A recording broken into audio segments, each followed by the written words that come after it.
Hey, it's Joseph here. As a full disclosure, this is my very first Legion laptop that I ever tested. Therefore, I'm unable to say anything in comparison to the previous versions of this laptop. However, I was able to test things that are typical to any of my laptop reviews, focusing on more usability aspects and professional work purposes, and also some of the unique benchmarks that are related to architecture, engineering, and construction. And this unit was provided by B&H for review purposes, and I will be returning the unit as I finish the shooting of this video. This specific model's model name is 15IMH05. I've actually heard this laptop to be referred as Legion 7 and also Legion 7i. And I understand this specific one was released in late 2020. There's a more recent version of this laptop with some revised hardwares. So hopefully I'll be able to get that in a studio in some time soon so I can do a proper comparison. Okay, so let's move on to the actual review portion.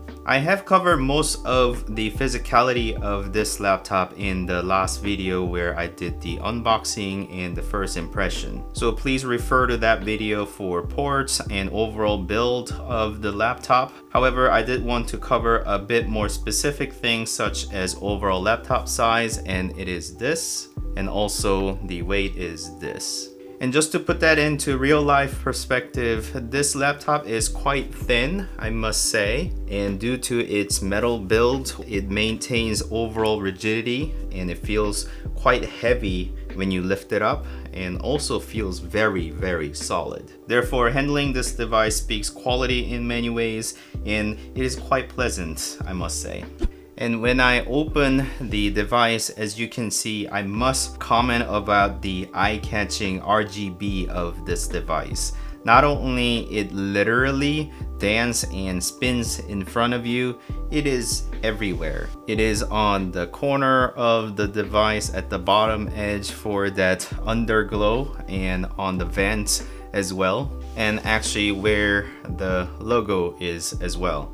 And I get it, this laptop is made for people who enjoys this type of lights that are dancing in front of you, but I personally don't really enjoy this all that much. It is quite amusing, but it is not something that I want in my laptop. Flashing RGB lights are very distracting in meeting rooms and quite unprofessional in some occasions, so you can quickly cycle through different RGB modes by hitting function key and the space bar. And right now I'm in sort of jumpy mode, and then this is a straight up white backlit version which is more tamed, and I can turn down the brightness, so this is the minimum brightness to just completely off if I wanted to. And actually when you hit the function key, it reveals some of the secondary functions of this laptop, and you can actually see the Q that lights up on the top left corner, and when you hit that you can cycle through different modes of this device, the performance versus silence or balance mode,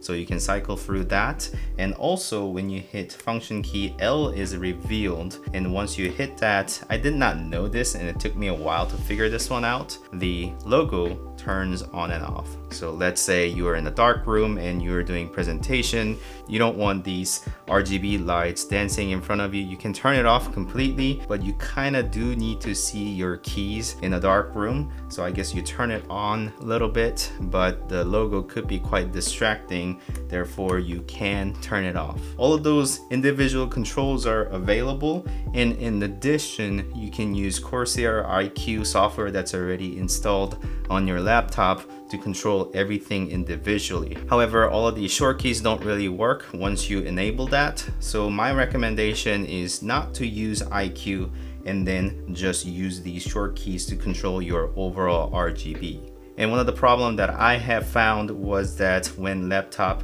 wakes up from sleep, or when it turns off and then turns on, all of these light settings sort of reset and it goes into that rainbow vomit RGB mode, cycling dancing mode, all back again, and you have to control it so that it is tamed back down like this one right now. So that seems like sort of the battle that you have to constantly fight so that all of the effect is somewhat tamed. However, yeah, I guess if you enjoy this kind of feature, that is there for you. I was cycling through some of the modes and it looked like that this specific one just completely turns off everything. So it was good.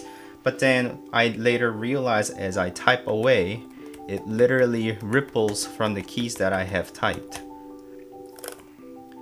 Basically the Christmas light effect. It is very cool and eye-catching, but I'm not sure if I need that on my laptop. I was actually typing away the outline of this video in the same room as my kids. They were so amused by this cool colorful key mode, and in their opinion, this is the coolest laptop ever. And if you can somehow manage to look away from all of these flashing and dancing lights, you will also notice the hinge is very solid and well built, just like the rest of the device. From the very top of the laptop, there is a webcam with a physical cover. This is something that I had covered on my unboxing video. I really like this implementation of simple and foolproof way of covering your webcam physically. Let's go ahead and record something so you can just kind of see what that looks like. This is what it looks like. Okay, now you can compare between my regular camera versus the webcam.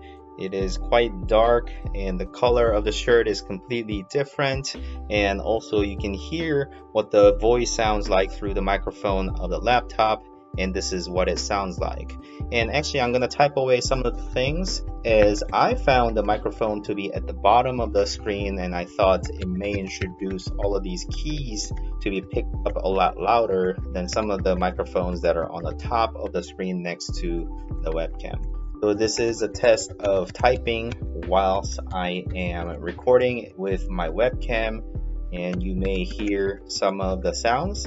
The screen itself is 1080p, and that is the resolution that I actually prefer in the 13-inch or 15-inch laptops. Perhaps if you want that extra sharpness, then maybe 1440p would have been a good solution, but I'm actually totally happy with 1080p screen viewing everything at 100%. I feel that 240Hz refresh rate is quite nice on this screen, but I feel it might be a overkill as it requires machine to calculate that many more pixels or the frames. 120Hz should have been nice enough for most purposes, but I don't seem to be able to find to dial that down in sort of a native method. Moving further down, there is a power button. I actually have a bit of problem with this one over here. The power button is very plasticky and mushy, and it presses kind of slanted, and it is very deep.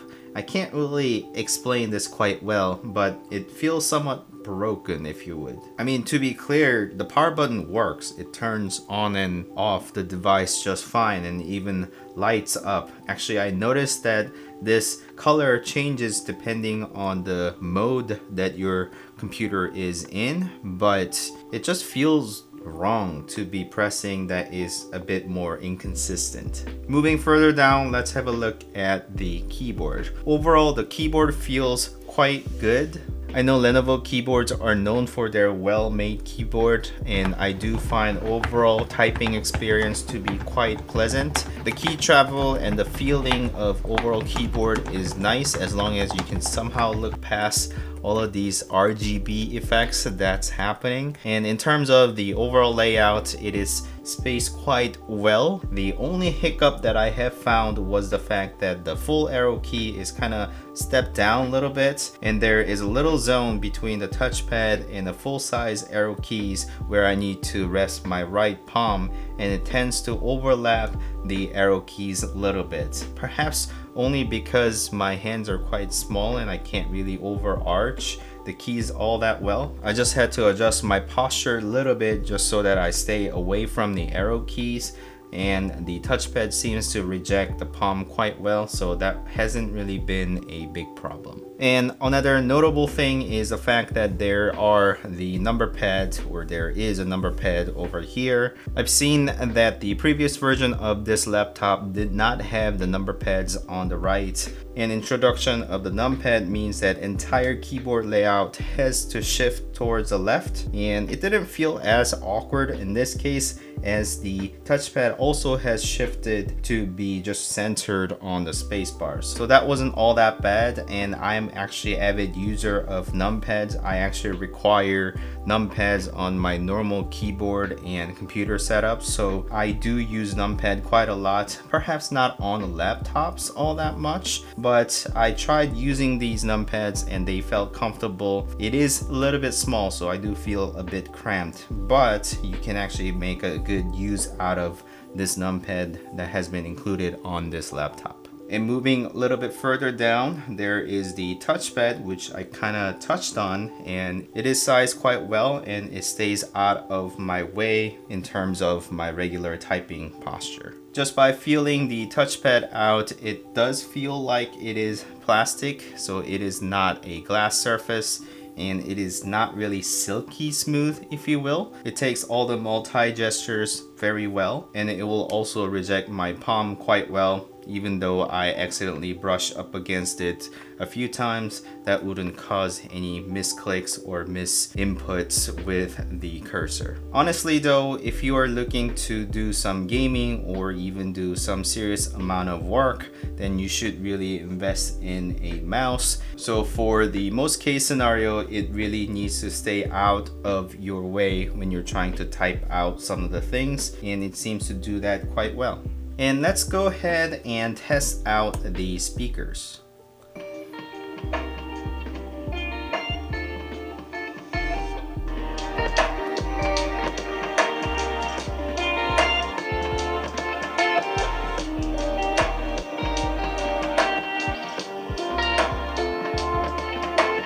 Speaker tests are quite subjective anyways, but I would actually rate the speakers to be one of the best ones that I have heard on the laptops, although I don't really listen to speakers, or I don't really use speakers of the laptops all that much, so I'll let you be the judge. In regards to another type of noise that laptops make, the fan noise, I must say it is maintained quite well. When I am not pushing the machine with the task, you don't hear the fan at all. When the machine is being pushed and doing serious amount of work, even then the fans are not all that loud and it doesn't make any of the whining noise. So in that regard, the fan noises are really well controlled, and you can actually cycle through the computer mode or the fan mode by hitting function and Q button. So you can just cycle through the auto, balanced versus the performance mode. I probably overdo reviewing the charging aspects of devices, but I am actually quite picky about this subject. I usually focus a lot on the utilities of the devices, and charging is an aspect that I consider quite important. Anyways, the charger is quite unique shape and size. I still haven't even removed the plastic because I'm gonna ship this unit back, and I wanted to save somebody trouble of putting this back on. But it is quite thin, but it is significantly wide to some of the other chargers that I have seen, and it is almost as thin as the laptop, so I guess that's something you can consider. And on the side over here, this is a bigger kind of power cable. So this is a normal size that plugs behind your desktops and everything. So that is somewhat universal, if you will, and you can just plug that in on here. And another unique thing about this charger is the fact that the tip of it is almost the size of USB Type A, and it is sort of square-ish shape, rather than the barrel plug, the circular plug that you guys are used to, or I'm used to. And another aspect that I wanted to note is the fact that the charging port is on the back of the device rather than on the side where you can actually easily reach and see. So what you need to do is just grab your cable and then try to line up where the port is and then look at that. And the weird thing is the fact that all other ports have indication on top here, so you can kind of see where things are, whereas a power port, it doesn't light up unless you have it connected. So it's kind of hard to locate where the plug is. Even though when the laptop is on, I can easily find all other icons here because they lit up, but this one doesn't until you charge your laptop or connect your cable. So it is a bit of annoyance, if you would. I wish it would just turn on and then perhaps make it into a different color or something as you connect it, but that's something that I actually have noticed. And unlike most of the devices that I have tested in the year 2021, this does not support USB-C power delivery charging. So neither of these two USB-C ports that's on the side of the laptop supports charging. One of them is a Thunderbolt 3 port, but neither of them supports charging the laptop. So if you're planning on doing any long meetings or needing to travel for a long time, you are going to have to haul this around, the big charging brick as well as this cable mess inside of your bag. So just be prepared to carry both of these things as you travel around. Naturally, let's talk about the battery of this device, because if you have a good battery life, there's no need to carry a larger charger with you all the time, right? On a heavy work such as modeling and rendering, it lasted little more than an hour, and light loads such as YouTube watching on 30% brightness lasted about 4.5 hours. So expect to fall somewhere between depending on your workload. So I guess you'll be fine attending some short meetings with this laptop, but if you're planning on doing 3D model presentation or renderings on the go, then you must bring the charger with you. And this is probably due to its powerful components inside. When you fit this much amount of performance parts inside of the laptop, it is hard to expect a good battery life out of it, considering the fact that it has i9 10980HK 8-core processor and also RTX 2080 Super Max Q inside of this device. It's not really a terrible battery life. Depending on when and where you have purchased this Legion 7 devices, you may have a quite different configuration to what I have over here, but this specific one that I have over here has Intel Core i9 10980HK 8-core CPU, as I have mentioned earlier, and it is a 10th gen CPU, so it is a bit older one, but also a top-of-the-line powerful one. And it is also equipped with NVIDIA GeForce RTX 2080 Super Max Q with 8GB of VRAM, and it has a long name, which means it supposedly is powerful, right? And it is expected to perform very well, and it's a bit dialed down version as it has Max Q variant at the end of the name. And it also has 32GB of DDR4 memory, and it is plenty for even opening large and complex projects. And I understand you can access the inside of the laptop by unscrewing some of the screws over here and then actually upgrade some of those parts in the future, such as the memory and the storage, since they are not soldered on. And it's got 15.6 inch display that is 16:9 ratio, and it's got 1080p resolution with 240 Hz refresh rate screen.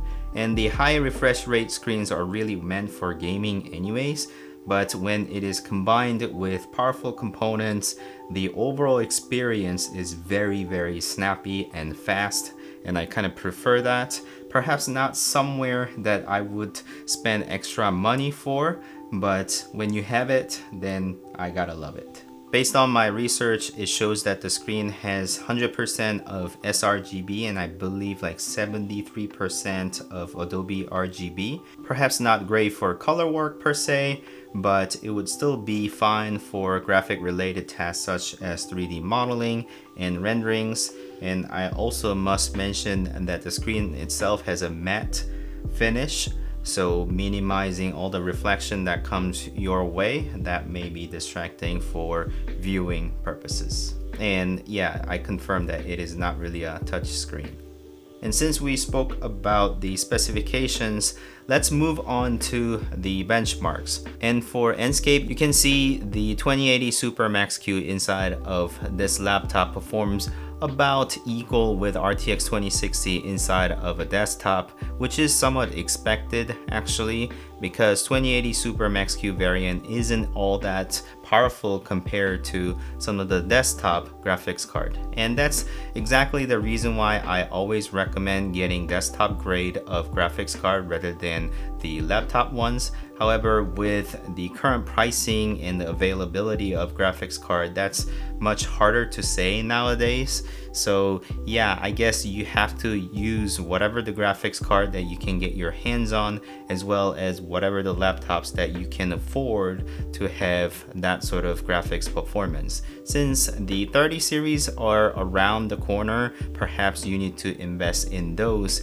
instead of 20 series. And in terms of Lumion, you can see that the RTX 2080 Super Max-Q on this device scored better than 2070 Max-Q in elsewhere, and also RTX 2060 inside of the desktop. So in regards to doing Lumion renders, you can expect good results with this. And when you look at the Combustor 4 benchmarks, you can see that it has scored better than RTX 2070 Max-Q and also better than RTX 2060 inside of the desktop. However, it did not do better than RTX 2080 Super inside of the desktop, which is somewhat expected.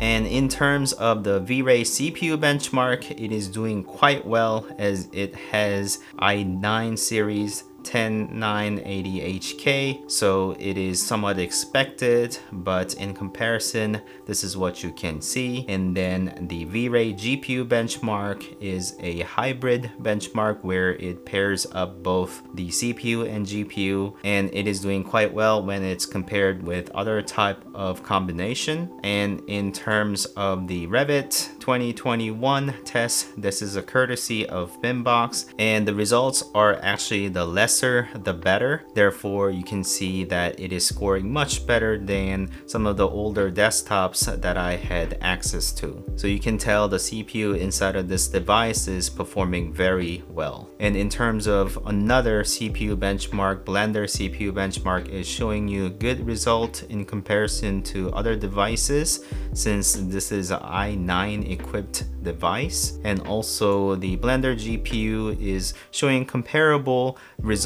with other RTX 2060 desktop graphics card and better score than RTX 2070 Max-Q. Okay, so since we have talked about the specification and the performance of this device, let's talk a bit about the price of this device. I'm able to find that this specific unit is currently listed as $2,920. $2,920. It is very expensive, but the specs are the top of the line stuff from about a year ago. Overall, it is quite evident that this machine is made for the gamer first, then the professional work second. And if your work requires performance, this will definitely give you that with the added flares of the gamery vibes. The new version of this laptop has been released but not available for sale just yet, so maybe you can aim for that price drop once the new ones release, or just go for the new ones later on. And now that I have properly reviewed the last generation of Legion 7 device, I know what to kind of expect, or at least understand the history of it. So once that new laptop becomes available, I'll try to get one and review as well. So stay tuned for that one. And if you find this laptop to be useful, please use the link in the description. Whilst it is an affiliated link, it doesn't cost you anything extra. It just helps to support this channel. And if you have enjoyed this content, please like and consider subscribing to my channel to continue watching these type of videos. Thank you so much for watching. As always, I'll see you next time. Bye.